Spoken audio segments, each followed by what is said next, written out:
ಮಾನಿನಿಯರೆದ್ದು ನದಿಯಲ್ಲಿ ಸ್ನಾನವ ಮಾಡಿ ಚೀಣಾಂಬರ ವಸ್ತ್ರವನುಟ್ಟು ಯಾವಾಗ ನಿಮ್ಮ ಪರವ ಹಾರೈಸಿ ನಿಂತಾರೆ ದೇವಾನಿ ಉದಯವಾಗಯ್ಯ ಸ್ವಾಮಿ ಮೇಷರಾಶಿಲೇ ನಿಲ್ಲೋ. ಅಂಗನೆಯರೆದ್ದು ಗಂಗೆಯಲ್ಲಿ ಸ್ನಾನವ ಮಾಡಿ ಚಂದದ ಆಭರಣ ವಸ್ತ್ರವನುಟ್ಟು ಚಂದನದ ಶ್ರೀಗಂಧ ಕ್ಷತೆಕೊಂಡು ಇಂದು ನಿಮ್ಮ ಪರವ ಕಾಣುತ್ತ ಹಾರೈಸಿ ನಿಂತಾರೆ ಗೋವಿಂದ ಈ ಉದಯವಾಗಯ್ಯ ಸ್ವಾಮಿ ವೃಷಭ ರಾಶಿಲೇ ನಿಲ್ಲೋ. ತರುಣಿಯರು ಎದ್ದು ನದಿಯಲ್ಲಿ ಸ್ನಾನವ ಮಾಡಿ ತಮಗೆ ನಿಮ್ಮ ಧ್ಯಾನವ ಮಾಡುತ್ತಿರಲಾಗಿ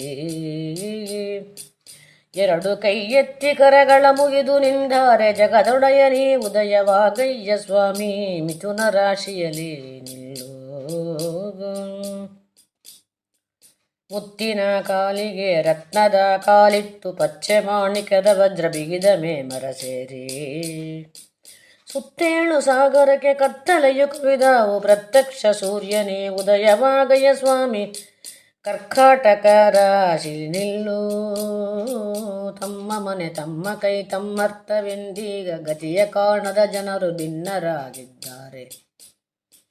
ಹೊಳೆವ ಕನ್ನಡಿಯಂತೆ ಜಗ ಬೆಳಕುವಂತದಿ ಜಗದೊಡೆಯನೇ ಉದಯವಾಗಯ್ಯ ಸ್ವಾಮಿ ಸಿಂಹರಾಶಿಲೇ ನಿಲ್ಲೋ. ಅಡವಿಯೊಳಗೂ ನೀನೆ ವ್ಯಾಘ್ರದೊಳಗೂ ನೀನೆ ಸಾಗರದೊಳಗೆ ಶರದಿವನಗೂ ನೀನೇ. ರವಿ ಸುತ್ತೇಳು ಕ್ಷೀರ ಸಾಗರದಲ್ಲಿ ನೀನಿರುವಿ ಪ್ರತ್ಯಕ್ಷ ಸೂರ್ಯ ಉದಯವಾಗಯ್ಯ ಸ್ವಾಮಿ ಕನ್ಯಾ ರಾಶಿಯಲ್ಲಿ ನಿಲ್ಲೋ. ಯತಿಗಳೆಲ್ಲರೂ ತಾವು ಮತಿ ಕೆಟ್ಟು ಇರಲಾಗಿ ಪಿತೃಯಜ್ಞದ ನೇಮ ನಿಷ್ಠೆಗಳನ್ನೇ ಮರೆತು ಜಪತಪ ಸ್ನಾನ ಪೂಜೆಗಳಿಲ್ಲದಿದ್ದಾರೆ ಪೃಥ್ವಿಗುಡಯ ಸೂರ್ಯನೇ ಉದಯವಾಗಯ್ಯ ಸ್ವಾಮಿ ತುಲಾ ರಾಶಿಲೇ ನಿಲ್ಲೋ. ಕಾಲಿಲ್ಲದವನು ಸಾರಥಿಯಾಗಿ ಬಳಲಿದನು ಕುದುರೆ ಕಟ್ಟಿ ರಥ ನಿಂದದೆ ಜ್ಞಾನಿಗಳು ನೊಂದು ಮೇದಿನಿಯಲ್ಲಿ ಚಿಲುಕಿರಲು ಗೋವಿಂದನೇ ಉದಯವಾಗಯ್ಯ ಸ್ವಾಮಿ ವೃಶ್ಚಿಕ ರಾಶಿಲೇ ನಿಲ್ಲೋ. ಕಡುಪಾಪಿಗಳು ಸ್ವಾಮಿ ಹೊರಲಾರೆ ಎನ್ನುತ್ತಲೇ ಕಂಗೆಟ್ಟು ತಲ್ಲಣಿಸಿ ನಡುಗುತ್ತಲೆ ಧರಣಿ ದೇವಿ ಕಡುಬೇಗದಿಂದ ಬೈಕು ಬೆಳಕು ಮಾಡುತ್ತ ಜಗದೊಡೆಯನೇ ಉದಯವಾಗಯ್ಯ ಸ್ವಾಮಿ ಧನುರಾಶಿಲೇ ನಿಲ್ಲೋ. ಚತುರ್ಭುಜದುಳು ಶಂಖಚಕ್ರಗಳನ್ನೇ ಧರಿಸಿ ಮಕರ ಕುಂಡಲಗಳನ್ನೇ ಇಟ್ಟು ಕರ್ಣದಲ್ಲಿ ಸಕಲರನ್ನು ರಕ್ಷಿಸಿ ಸಾಕಿ ಸಲಗುವ ದೇವ ಪೃಥ್ವಿಗುಡಯನೇ ಉದಯವಾಗಯ್ಯ ಸ್ವಾಮಿ ಮಕರ ರಾಶಿಲೇ ನಿಲ್ಲೋ. ದರೆಯ ಮಾನವರ ಪಾಪ ಪರಿಹಾರವಾಗಲೆಂದು ತಮಗೆ ನಿಮ್ಮ ಧ್ಯಾನವ ಮಾಡುತ್ತಿರಲಾಗಿ ಎರಡು ಕೈ ಎತ್ತಿ ಕರೆಗಳ ಮುಗಿದು ನಿಂದಾರೆ ಜಗದೊಡೆಯನೇ ಉದಯವಾಗಯ್ಯ ಸ್ವಾಮಿ ಕುಂಭ ರಾಶಿಲೇ ನಿಲ್ಲೋ. ಜಗದಿವಾಹನ ಸ್ವಾಮಿ ಜಗದೇಕ ವಂದ್ಯನೇ ಈರೇಳು ಲೋಕವನು ಪಾವನವ ಮಾಡಿದಿರಿ ಏಳು ಕುದುರೆ ಕಟ್ಟಿರಥದಿಂದಲಿ ಆದಿತ್ಯನೇ ಉದಯವಾಗಯ್ಯ ಸ್ವಾಮಿ ಮೀನರಾಶಿಲೇ ನಿಲ್ಲೋ. ಎನ್ನೊಡೆಯ ಸೂರ್ಯನೇ 12 ರಾಶಿಯನು ಮನ್ನಣೆಯಿಂದಲೇ ಕೇಳಿದವರಿಗೆ ತನ್ನೊಡನೆ ತಾನಿಲ್ಲದು ಪರಿಹಾರವಾಗಲೆಂದು ಬಂದನೆ ಜಗ ಬೆಳಕುತ ಎಂದು ದುಮ್ದುಮ್ಮೆ ಮೊಳಗುತ್ತಿದ್ದಕೋ. ಇಂತು ಧರಣಿಯಲ್ಲಿ ಕೊಂಡಾಟ ಮನುಜರನು ಅಂತರಾತ್ಮಕ ಸ್ವಾಮಿ ಕೇಳಿನಿ ನಸುನು ನಕ್ಕು ಶಂಖ ಚಕ್ರ ಗದ ಪದ್ಮಗಳನ್ನೇ ಧರಿಸಿ ಪಂಕಜನಾಭ ಬಂದಾನೆಂದು ಹೇಳಿ ಬನ್ನಿ ಜನರಿಗೆ. ರೋಷ ಮನದಲ್ಲಿ ಕಪಟ ದ್ವೇಷಗಳ ನೀಡ್ಯಾಡಿ ಆಶೆ ಮಾಡದೆ ಪರರ ವಸ್ತುಗಳ ದ್ರವ್ಯಕ್ಕೆ ಈ ತರದಿ ಹರಿಯ ಧ್ಯಾನವ ಮಾಡಿ ಬದುಕೆಂದು ದಿವಾಕರನು ಉದಯವಾಗೆ ಬಂದು ತನ್ನ ಮೇಷರಾಶಿಲಿ ನಿಂದನೆಂದು ಹೇಳಿ ಬನ್ನಿ ಜನರಿಗೆ. ಕೋಳಿಗಳು ಕೂಗಿದವು, ಕೋಕಿಲೇಶ್ವರಗೈದವು, ನಾಗಸಂಪಿಗೆ ಮೊಗ್ಗು ಹೂವುಗಳು ಗರಳಿದವು. ಜಗದೀಶ ಜಯವಾಗಿ ಬಂದು ತಾತನ್ನ ವೃಷಭರಾಶಿಲಿನಿಂದನೆಂದು ಹೇಳಿ ಬನ್ನಿ ಜನರಿಗೆ. ಚುಕ್ಕೆಗಳು ಅಡಗಿದವು, ಸುತ್ತು ಬೆಳಕಾದವು, ಹಕ್ಕಿಗಳು ಹಾರಿದವು ವನದಿಂವನಕ್ಕೆ. ಹಸುವು ಕೆಚ್ಚಲು ಬಿಗಿದು ಶಿಶುಗಳನ್ನು ಕರೆದೊಯ್ಯೆ, ಶಶಿವದನನು ಉದಯವಾಗೆ ಬಂದು ತಾತನ್ನ ಮಿಥುನ ರಾಶಿಲಿ ನಿಲ್ದನೆಂದು ಹೇಳಿ ಬನ್ನಿರಿ ಜನರಿಗೆ. ಕತ್ತಲೆಗಳು ಹರಿದವು, ಸುತ್ತ ಬೆಳಕಾದವು, ಹಕ್ಕೆಗಳು ಹಾರಿದವು ಬನದಿಂದ ಬನಕ್ಕೆ. ತರುಣಿಯರು ತಾವೆದ್ದು ಮೊಸರನ್ನು ಕಡದರು, ಶಶಿವದನನು ದಯವಾಗಿ ಬಂದು ತಾತನ್ನ ಕರ್ಕಾಟ ರಾಶಿಯಲ್ಲಿ ನಿಂದನೆಂದು ಹೇಳಿ ಬನ್ನಿರಿ ಜನರಿಗೆ. ಮೂಡ್ಲ ಕೆಂಪತ್ತಿದವು, ಸೂರ್ಯೋದಯವಾದವು, ನಾಗಸಂಪಿಗೆ ಮೊಗ್ಗು ಅರಳಿದವು. ದಿನಕರನು ಉದಯವಾಗೆ ಬಂದು ತಾತನ್ನ ಸಿಂಹರಾಶಿಲಿ ನಿಂದನೆಂದು ಹೇಳಿ ಬನ್ನಿ ಜನರಿಗೆ. ಕರಕಮಲ ದಳನಯನ ಕಂಗಳಲ್ಲಿ ಬಲು ಚಲುವ, ಕಾಲಲಂದಿಗೆ ಗೆಜ್ಜೆ ಹಾವಿಕೆಗಳ ಮೆಟ್ಟಿ. ದಿವಾಕರನು ಉದಯವಾಗೆ ಬಂದು ತಾತನ್ನ ಕನ್ಯಾ ರಾಶಿಲಿ ನಿಂದನೆಂದು ಹೇಳಿ ಬನ್ನಿರಿ ಜನರಿಗೆ. ಬಿಂದು ಮಾತ್ರದಿ ಉದಕ ಒಂದು ಸಿಡಿಯಲು ಮತ್ತೆ ಬೆಂದು ಹೋಯಿತು ಇವರ ಅರೆಪಾಪಗಳಲ್ಲೆಲ್ಲ. ತಿಂಗಳದಾಗಿ ಮಾಗವ ಮಾಡಿದವರಿಗೆ ಎಷ್ಟು ಹೇಳಲಿ ಇವರ ಪುಣ್ಯದ ಫಲವೆಂದು. ಸೃಷ್ಟಿಗೊಡೆಯ ಉದಯವಾಗೆ ಬಂದು ತಾತನ್ನ ತುಲಾರಾಶಿಲಿ ನಿಂದನೆಂದು ಹೇಳಿ ಬನ್ನಿರಿ ಜನರಿಗೆ.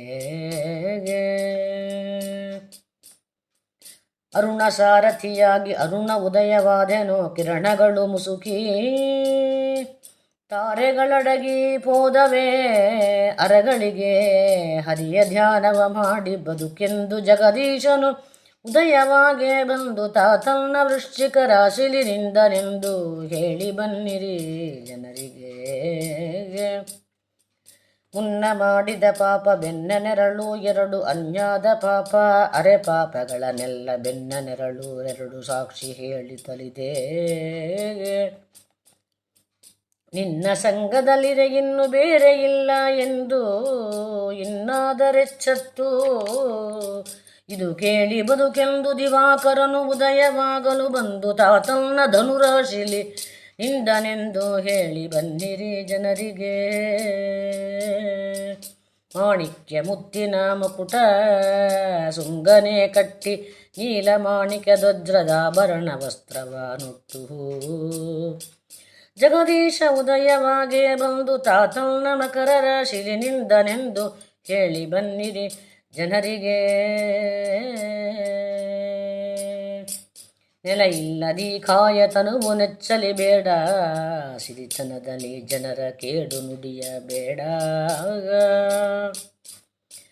ಅರಗಳಿಗೆ ಹರಿಯ ಧ್ಯಾನವ ಮಾಡಿ ಬದುಕೆಂದು ದಿವಾಕರನು ಉದಯವಾಗೆ ಬಂದು ತಾತನ್ನ ಕುಂಭ ರಾಶಿಲಿ ನಿಂದನೆಂದು ಹೇಳಿ ಬನ್ನಿರಿ ಜನರಿಗೆ. ಜಯ ದಿವಾಕರ ಸ್ವಾಮಿ ಜಗದೇಕ ವಂದ್ಯನೇ, ಈರೇಳು ಲೋಕವನು ಪಾವನವ ಮಾಡಿದಿರಿ. ಜಗದೀಶ ಉದಯವಾಗೆ ಬಂದು ತಾತನ್ನ ಮೀನ ರಾಶಿಲಿ ನಿಂದನೆಂದು ಹೇಳಿ ಬನ್ನಿರಿ ಜನರಿಗೆ.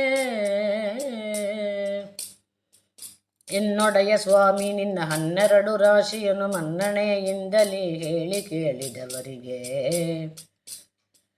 ತನ್ನೊಡನೆ ತಾನಿಳಿದು ಪರಿಹಾರವಾಗಲೆಂದು ಎಷ್ಟೊತ್ತು ಬರದಿದ್ದಿ ಸ್ವಾಮಿ ಬಂದನೆ ಜಗ ಬೆಳಕುತ್ತಾ. ಬಂದನೆ ದಿವಾಕರನು ಬಂದನೆ ಪ್ರಭಾಕರನು, ಬಂದ ಆದಿತ್ಯ ಮುಕುಂದ ಸೂರ್ಯ ದೇವ. ಬಂದನೆ ಜಗ ಬೆಳಕುತ ದುಮ್ ದುಮ್ಮೆ ಮೊಳಗುತ್ತಿದಕೋ. ದೃಷ್ಟಿಸಿ ನೋಡುವರಿಲ್ಲ, ಮುಟ್ಟಿ ಭಜಿಸುವರಿಲ್ಲ, ಸೃಷ್ಟಿಕರ್ತರೆ ನಿಮ್ಮ ಬಳಿಗೆ ನಿಲ್ಲುವರಿಲ್ಲ. ಸೃಷ್ಟಿಗದಿಕ ಶ್ರೀ ಸೂರ್ಯದೇವೇಶನ ಸೃಷ್ಟಿ ಸುತಿ ಸಾರುತ್ತಿದಕೋ ಸ್ವಾಮಿ ಬಂದನೆ ಜಗ ಬೆಳಕುತ ಧ್ಯಾನಿಸಿ ನೋಡಲಿಲ್ಲ ನೋಡಿ ಪೂಜಿಸಲಿಲ್ಲ ರೂಢಿ ಕರ್ತರೆ ನಿಮ್ಮ ಬಳಿಗೆ ನಿಲ್ಲುವರಿಲ್ಲ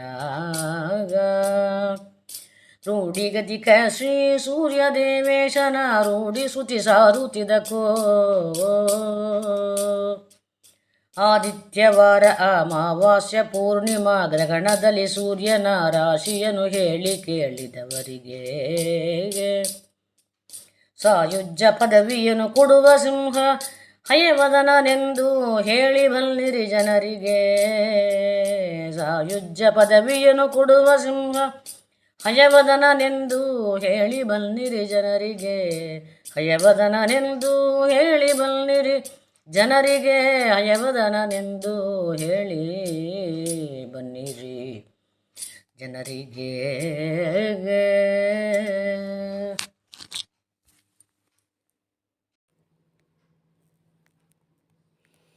ಹರೇ ಕೃಷ್ಣ.